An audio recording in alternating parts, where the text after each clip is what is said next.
Okay, this is a job we've been working on for the past couple of weeks. You have to just take my word for it, it is all netted. If I pause for a moment, yeah, you can see the contrast against the beam. So we're about to take it all through here, drop it down onto the wall, along the top of the wall. Again, can't really make it out through there. So through here,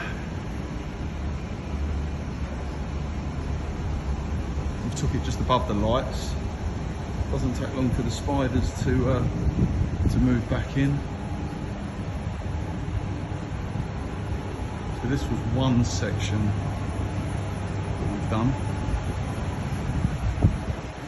and then moving through.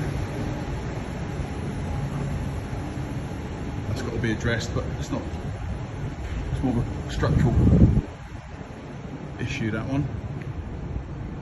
And then basically it's the same again on this underpass here. The birds were sitting on all these pipes and other areas, causing a lot of mess.